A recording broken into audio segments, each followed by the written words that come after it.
Las Vegas, July 8, 1984. On the Caesars Palace casino floor, a Soviet weapons broker sits under chandeliers and thinks he's invisible. He isn't. Every camera, every cocktail, every lucky seat is being quietly shaped around him. Across the felt is a woman with a clean smile and a broken bankroll. She keeps losing, on purpose, to the exact man the CIA can't touch in Mexico City. By the time he offers her a drink, the trap is already built. If he walks into the next game, entire supply lines in Central America change overnight. Operation House Edge. Dmitry Volkov was born in Leningrad in 1946, the son of a factory supervisor who taught him a single lesson that would define his life. Systems are more valuable than products. At 19, during mandatory military service, Volkov was assigned to an artillery depot outside Minsk. Within 6 months, he'd identified a pattern no one else noticed. Requisition forms moved faster when routed through specific clerks, and those clerks had family connections to transport coordinators. He never stole a single weapon. He simply learned who controlled the paperwork that made weapons move. By age 23, Volkov had parlayed those connections into a position with a state trading company, where his real education began. The capability that made Volkov dangerous wasn't charisma or violence. It was architectural thinking. He understood that modern arms trafficking isn't about smuggling crates in the dead of night. It's about building invisible highways through legitimate commerce. By 1980, Volkov had established himself in Mexico City as the broker who never touched the merchandise. Instead, he controlled the certainty. A Nicaraguan rebel commander didn't buy rifles from Volkov. He bought the guarantee that those rifles would arrive on schedule with the right ammunition through customs channels that wouldn't ask questions. Associates described him as methodical, never impulsive. He moved weapons the way investment bankers move money, through layered instruments that obscured origin and destination. Front companies in Panama purchased agricultural equipment from Soviet state enterprises. Mexican customs brokers, carefully cultivated over years, ensured containers moved without inspection.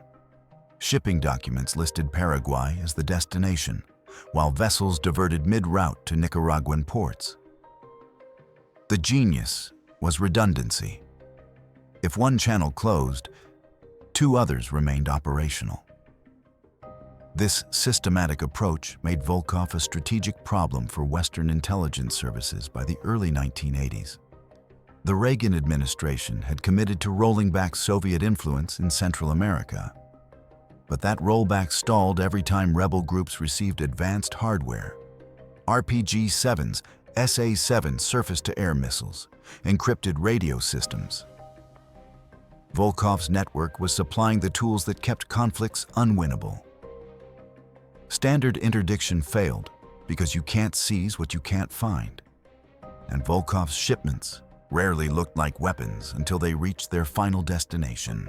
Signals intelligence provided fragments, phone numbers, company names, occasional mentions of Volkov's cover identity, but never the complete network map needed to dismantle the operation. The CIA's Mexico City station had tracked Volkov for 18 months by mid-1984. They knew his apartment in Polanco, his preferred restaurants, the mistress he kept in an upscale neighborhood near Chapultepec Park. They knew everything except how to reach him. Mexican intelligence services, sensitive about sovereignty and concerned about Soviet economic ties, made clear that any aggressive move against a legitimate businessman would trigger a diplomatic crisis. Direct recruitment was considered and rejected.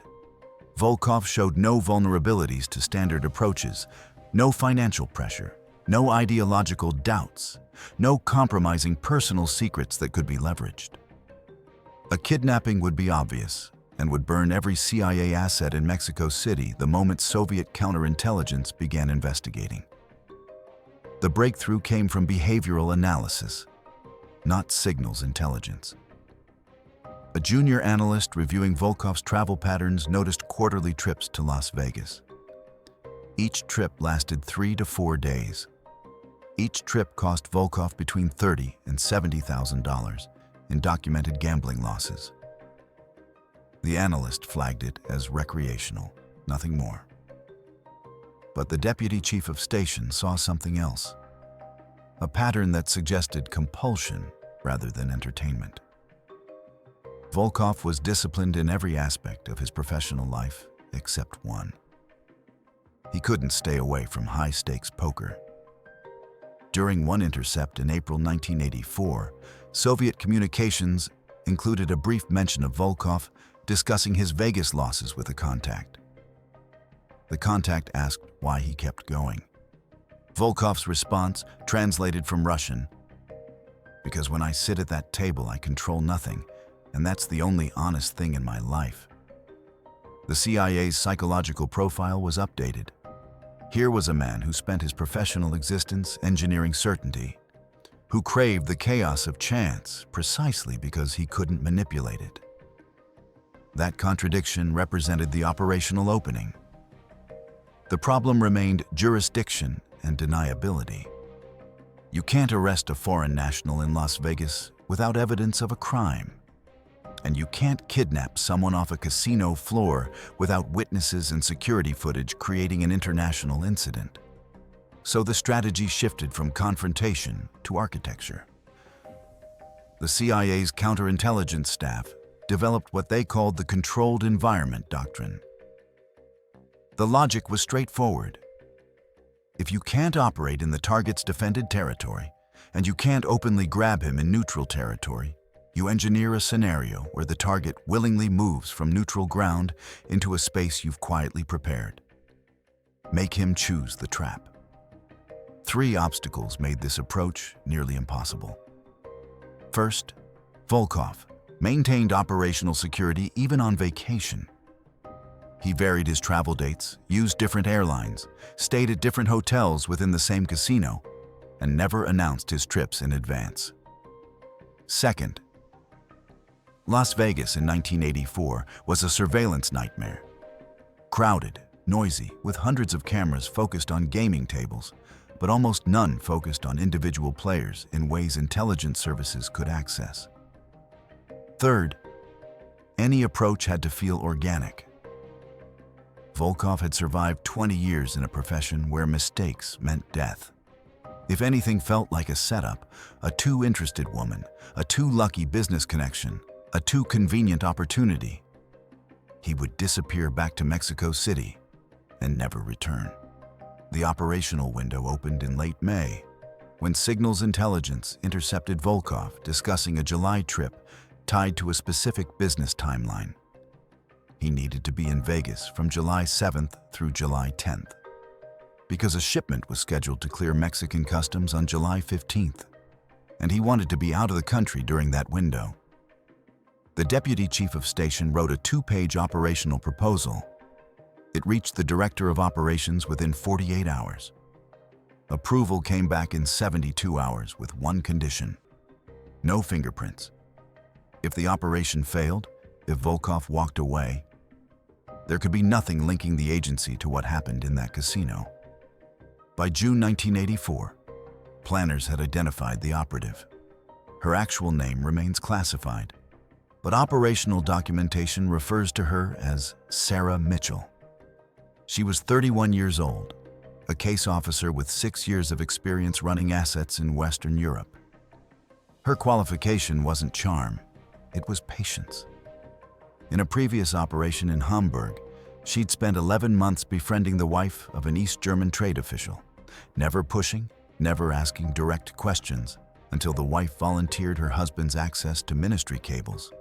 Sarah had a gift for becoming part of someone's landscape without seeming like she was trying. The deputy chief of station called it negative charisma, the ability to be memorable without being suspicious. Sarah's cover identity was built with surgical precision. She became Sarah Mitchell from Newport Beach, California, a semi-professional poker player who'd had a legitimate run on the tournament circuit in the late 70s before a series of bad investments. Real investments, documented in financial records the CIA created and backdated, forced her to rebuild her bankroll. Tournament directors at small California card rooms were quietly briefed to remember her if anyone called asking. A few staged photographs were placed in poker magazines from 1979 and 1980. The legend had to survive not just casual conversation, but potential background checks if Volkov's paranoia kicked in. The key was plausibility. She wasn't a champion, just someone skilled enough to be at the tables Volkov played. During pre-operational training in early June, Sarah experienced what instructors later described as legend drift, a psychological phenomenon where the false identity starts feeling more coherent than the officer's real history. In one training session, asked to describe her childhood, Sarah began recounting details from the Mitchell legend rather than her actual Virginia upbringing. She caught herself mid-sentence. The training officer noted it in her file, but assessed it as manageable. The operation continued. What Sarah didn't discuss, and what only emerged in later debriefs, was a recurring thought during that training period. She kept wondering if Dmitry Volkov ever felt the same way, whether his legend as a businessman felt more real than whatever he'd been before he learned to move weapons through paperwork. By June 18, 1984, the operation entered its execution phase. A surveillance team of 4 officers arrived in Las Vegas under separate covers, 2 as tourists, 2 as business travelers attending a medical equipment convention at the Sands. Their task was mapping, not engagement. They tracked Volkov's patterns from his 3 previous Vegas visits. He preferred Caesar's Palace, arrived late afternoon, gambled from 2,200 hours until 0300 hours, played at tables with $100 minimums, and always sat with his back to a wall. He drank Pappy Van Winkle bourbon, exactly 2 glasses per session, always before midnight. He tipped dealers generously, but never cocktail waitresses. He talked during play, but only about the cards, never about himself. The infrastructure for Operation House Edge required building layers that could withstand scrutiny. Sarah needed a financial trail showing legitimate poker activity. The agency funneled $60,000 through a series of small tournament buy-ins and cash game sessions at California card rooms between June 20th and July 2nd. If Volkov checked, he'd find records of Sarah Mitchell losing steadily but not catastrophically at the Commerce Casino and the Bicycle Club. The losses were deliberate. She needed to arrive in Vegas with the emotional texture of someone chasing a comeback. Communication systems were kept primitive by design. No radio traffic inside Caesar's Palace. No visible surveillance. Sarah wore a digital watch, a Casio F91W, commercially available, that she could check to signal her support team at predetermined times. If she looked at the watch and adjusted the band at 22:30 hours, it meant Volkov was in play. If she looked at the watch and left the band alone, it meant abort for the night.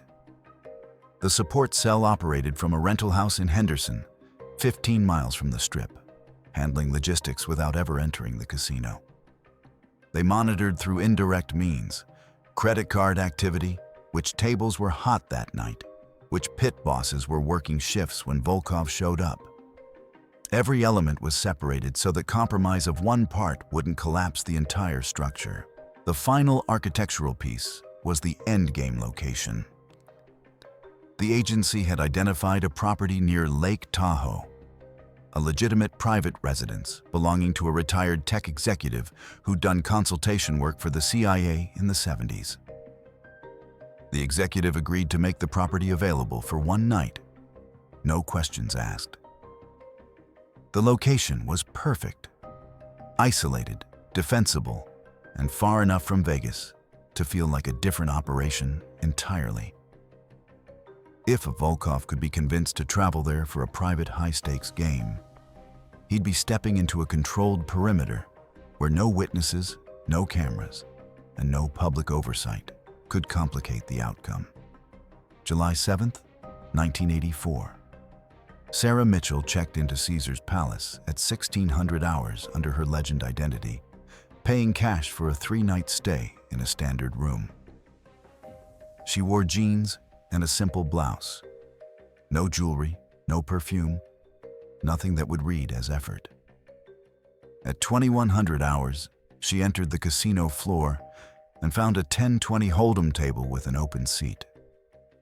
She played for 90 minutes, lost $400, and left. Volkov wasn't there that night. The surveillance team confirmed he'd checked into a different hotel, the MGM Grand, under his cover identity as a textile importer. The first night was reconnaissance.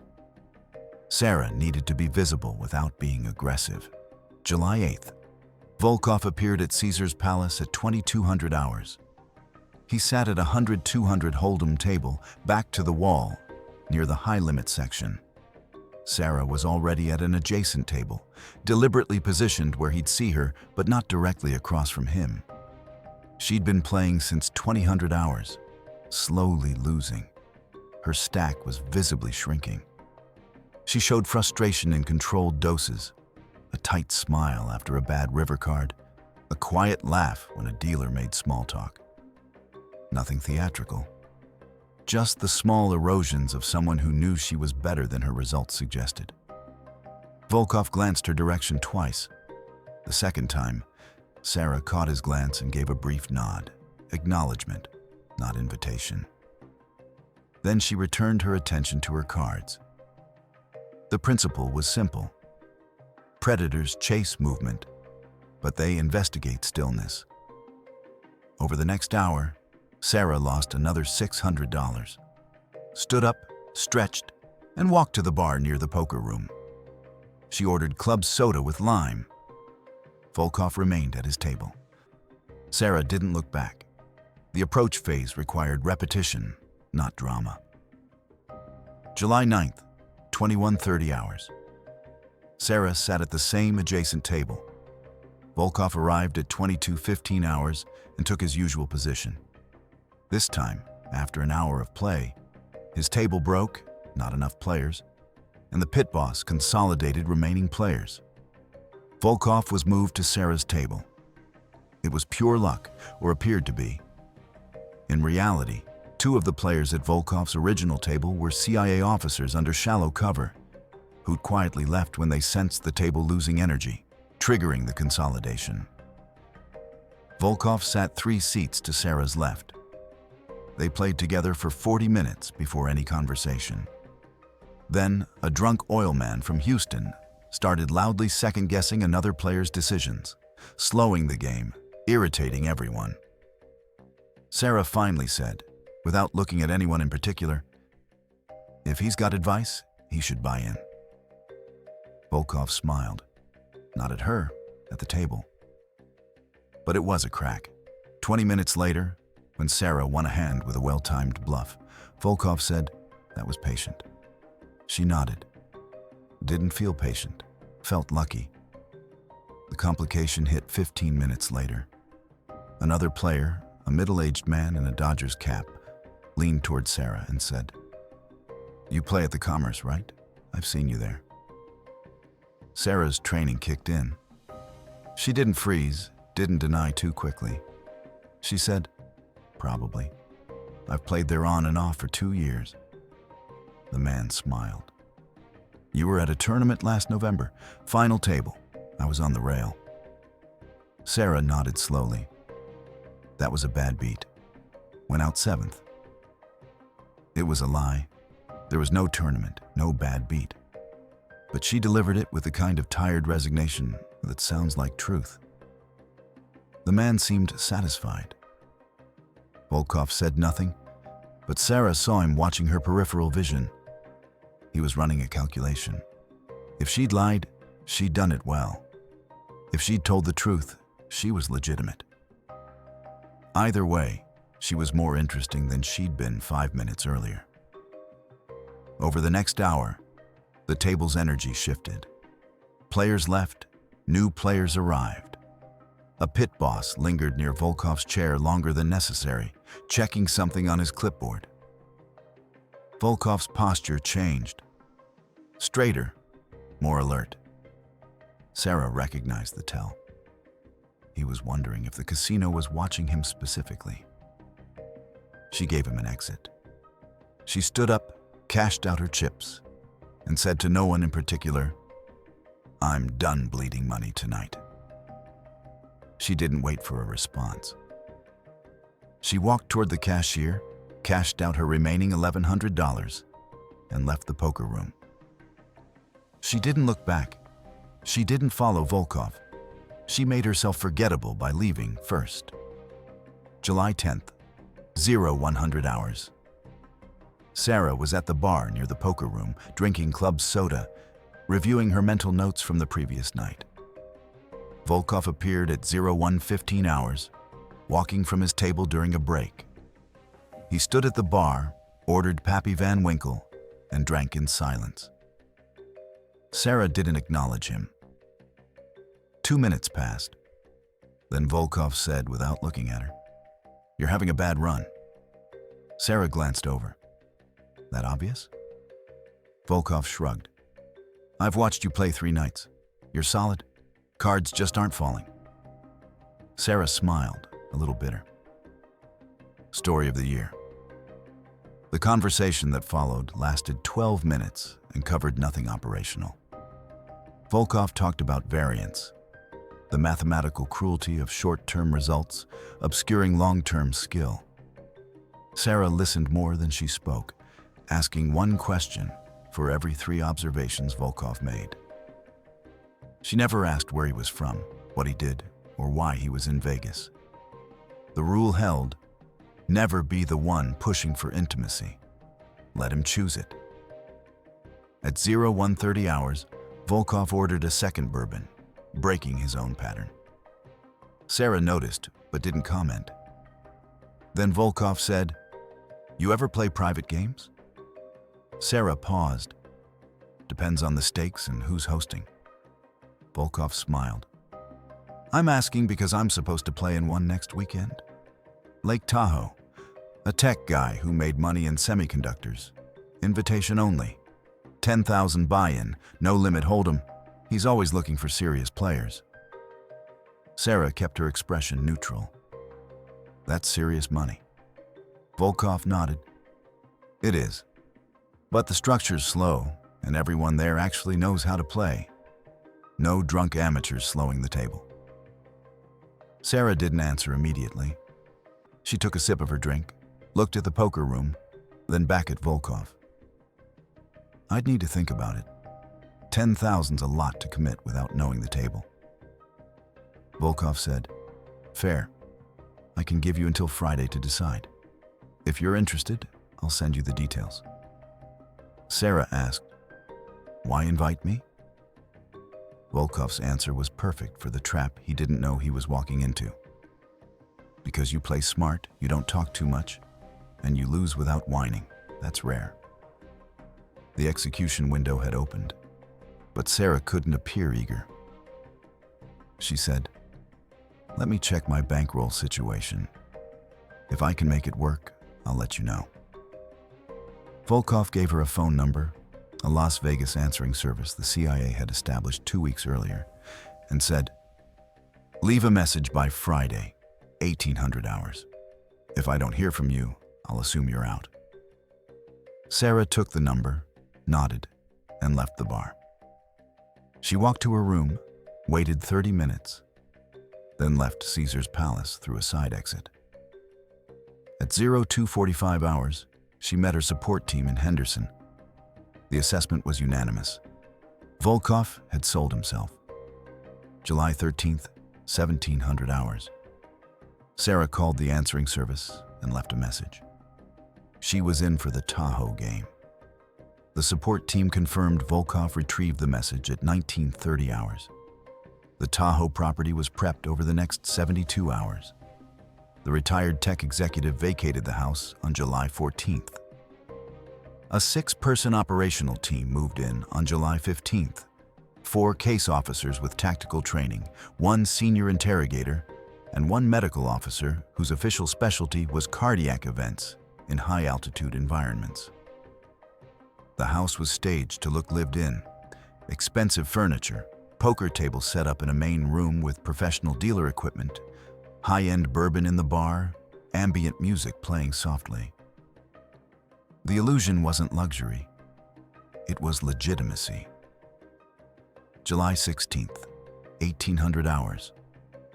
Volkov and Sarah arrived separately at the Lake Tahoe property. Volkov drove himself in a rental car. Sarah was driven by one of the undercover officers posing as another player who'd offered her a ride. 3 other players were already at the house, all CIA officers under shallow cover. The host, supposedly the tech executive, was played by the team's senior case officer, a man in his 50s who'd spent a decade running operations in East Berlin and knew how to project wealth without arrogance. The game began at 1900 hours. For the first 90 minutes, it played exactly like what it was supposed to be. High-stakes poker among people who knew the game. Conversation was minimal. The dealer, another officer, managed the table with professional detachment. Volkov won 2 significant hands early, building his stack to 17,000. Sarah lost steadily, dropping to 6,000. The atmosphere was controlled, not tense, not relaxed, just focused. At 20:45 hours, the first shift occurred. The host suggested a break. Food was brought out, steaks prepared in the kitchen by the team's logistics officer. Wine was poured. Volkov drank water. During the break, one of the other players, a supposed venture capitalist, asked Volkov about his work. Volkov gave his standard cover: textile import-export. The player nodded, made polite conversation, then shifted topics. No pressure, no interrogation. Just the kind of small talk that happens during expensive poker games. The game resumed at 21:30 hours. Over the next hour, the tone changed in ways Volkov couldn't identify but could feel. The dealer's pacing slowed slightly. The host became quieter. One of the players excused himself to use the restroom and didn't return. Volkov's stack had grown to 23,000, but he wasn't relaxed. Sarah saw it in his shoulders, the tension of someone whose instincts were screaming warnings his rational mind couldn't justify. At 22:53 hours, the host stood up and said, "Dmitri, we need to talk." Volkov's hand moved toward his jacket pocket, not for a weapon, but for keys, for an exit. The host raised his hands, palms out. "No one's going to hurt you. But this isn't a poker game. It never was." Volkov looked at Sarah. She met his eyes and said nothing. The host continued, "You're going to hear a proposal. You're going to consider it carefully. And then you're going to make a choice." The room's architecture became obvious. 2 officers stood near the exits, not blocking them, just present. The dealer had stepped back from the table. The remaining player had moved to a position near the windows. Volkov was surrounded by geometry, not force. The host sat down across from Volkov and said, "We know what you do in Mexico City. We know the networks. We know the routes. We've known for 18 months. What we didn't have was access to the details that matter: names, schedules, financial structures.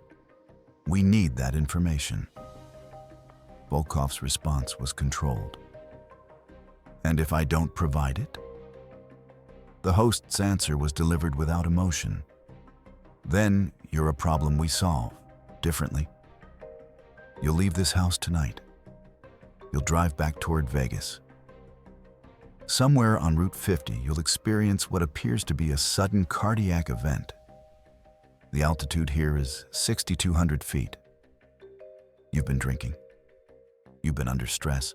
A man your age, with your lifestyle, having a heart attack in these conditions, it's unfortunate but medically plausible. Your body will be found by morning. The autopsy will show natural causes. Volkov stared at the host, then at Sarah, then back at the host. You'd kill me rather than arrest me. The host nodded. We can't arrest you. Mexico won't extradite you, but we can't let you keep operating. So you have a choice. You cooperate, we debrief you over the next 72 hours, and then we relocate you with a new identity and enough money to live comfortably. Or you refuse, and we eliminate the problem. What happened over the next 6 hours remains partially classified. What's known from declassified operational summaries? Volkov chose cooperation. The debriefing team extracted comprehensive details. Names of intermediaries, financial routing through Panamanian shell companies, schedules for upcoming shipments, and critically, the identity of a Mexican customs official who'd been facilitating container movements for 18 months. Volkov provided account numbers, courier protocols, and the structure of his communication network with Soviet intelligence handlers. The interrogation wasn't violent. It was methodical. Every answer was cross-referenced against existing intelligence. Every inconsistency was flagged and revisited. Sarah's role ended at 0300 hours on July 17th. She was pulled from the debrief and driven back to Las Vegas by one of the logistics officers. During the drive, she said almost nothing. The officer noted in his report that she stared out the window for 90 minutes, then asked a single question. Did he believe me? The officer asked what she meant. Sarah said, at the table, when we were playing.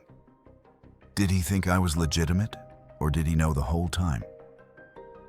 The officer didn't have an answer. Dmitry Volkov died on July 19, 1984, at 0612 hours, in a private room at the Lake Tahoe property. The official cause, listed in carefully prepared medical documentation, was acute myocardial infarction consistent with high-altitude stress and underlying cardiovascular disease. The body was transported to a Nevada coroner's office by officers posing as paramedics. The death certificate was signed by a coroner who'd been quietly briefed and who understood that some truths served national security better than others. Volkov's body was cremated on July 21st.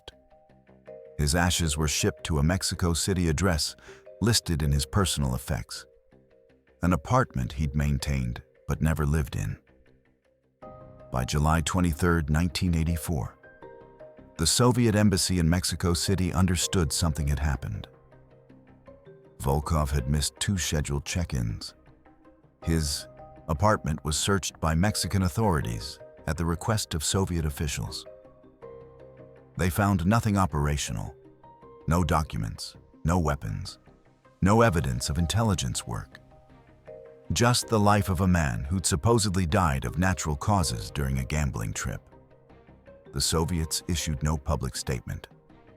Privately, KGB officers in Mexico City began a counterintelligence investigation that lasted 6 months and led nowhere. Every lead ended in dead ends, suggesting either remarkable operational sophistication or sheer bad luck. The denials from the CIA were transparent to those in the intelligence field. But transparency wasn't the point. Deniability was. Within 2 weeks of Volkov's death, the CIA's Central American Task Force began acting on the intelligence he'd provided. The Mexican customs official was quietly arrested by Mexican federal police on unrelated corruption charges. Charges the CIA had helped manufacture. He was sentenced to 12 years. 2 of Volkov's financial intermediaries in Panama were flagged by U.S. Treasury officials, triggering audits that froze accounts and disrupted cash flows. a shipment of SA-7 missiles, scheduled to move through Veracruz on August 2nd, was intercepted by Mexican military forces acting on an anonymous tip. A tip that included container numbers, ship manifests, and arrival times only someone inside the network could have known. The strategic assessment within the agency was mixed. Tactically, Operation House Edge was considered a complete success. The CIA had removed a high-value target, extracted actionable intelligence, and maintained plausible deniability. No diplomatic crisis. No exposure of sources or methods. No footprint that could be traced back to Langley. The intelligence gained included not just Volkov's network, but insights into Soviet operational doctrine in Latin America. How they structured cutouts, how they insulated handlers from field operatives, how they prioritized deniability over control. But the operation revealed costs that weren't immediately visible.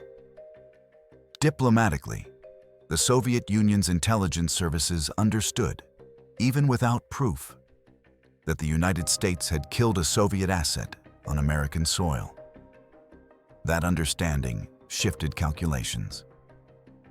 Over the following year, 2 CIA officers operating in Eastern Europe under diplomatic cover were quietly expelled on fabricated charges. The Soviets never explicitly connected the expulsions to Volkov. But the message was clear. Actions have consequences, even covert ones. Operationally, the method used in House Edge, leveraging behavioral patterns to engineer controlled environments, became a template. 3 similar operations were attempted between 1985 and 1987 in different contexts. 2 succeeded. 1 failed catastrophically when the target recognized the setup and escaped, later providing details of the attempt to foreign media. The failed operation forced a reassessment. Behavioral capture works until targets learn to expect it. For Sarah Mitchell, the operation's aftermath was private and corrosive. She was debriefed over 4 days in late July at a CIA facility in rural Virginia. The debrief focused on operational mechanics, what worked, what could be improved, whether Volkov had shown signs of suspicion. On the 3rd day, the debrief officer asked Sarah how she felt about the outcome. Sarah's response, documented in the classified after-action report: "I feel like I did my job. I also feel like my job required me to become friends with someone, so he'd trust me enough to walk into his own execution. Those 2 things are both true, and I don't know how to reconcile them." Sarah remained with the agency for another 6 years, running operations in Southeast Asia and later in post-Soviet Eastern Europe. She left the CO in 1990, and her subsequent career remains classified. In a single interview conducted for internal agency historical documentation in 1998, Sarah was asked if she'd do Operation House Edge again, knowing what she knew. Her answer: yes, and that's the part that bothers me most. The intelligence network Volkov had built didn't collapse with his death. It adapted. Within 8 months, a new broker emerged in Mexico City, operating with tighter security protocols and less visible patterns. Shipments resumed, though at lower volumes and with more circuitous routes. Some flows were permanently disrupted. Others simply became harder to trace. The operation succeeded tactically while guaranteeing a more cautious adversary tomorrow. The moral paradox of Operation House Edge remains unresolved. One perspective argues the operation saved lives. Volkov's network was supplying weapons that prolonged conflicts, killed civilians, and destabilized governments the United States had treaty obligations to support. Removing him disrupted supply chains and degraded Soviet capabilities in Central America during a critical period of the Cold War. Intelligence gained from his debriefing prevented specific attacks and led to the interdiction of weapon shipments that would have otherwise reached combat zones. By this logic, The operation was justified, a targeted action against a legitimate military threat. The opposing perspective argues the operation normalized extrajudicial killing. Volkov was never charged, never tried, never given the opportunity to defend himself. The decision to kill him was made by intelligence officers and approved by appointed officials, with no oversight from courts or legislative bodies. The method, staging a natural death, was designed specifically to avoid accountability. By this logic, the operation represented a dangerous precedent, an agency deciding who deserves due process and who doesn't, based on strategic convenience rather than legal principle. Sarah Mitchell isn't a monster. She's a person who did a job that required treating another human being as a problem to be solved. The operation demanded she build genuine rapport, leverage that rapport to create vulnerability, and then watch as that vulnerability was exploited to engineer a death. The skill required to do that, without breaking, psychologically, morally, is the same skill that makes such operations possible in the first place. The question isn't whether Sarah was good at her job. She was. The question is what kind of society we become when we need people who are good at jobs like that.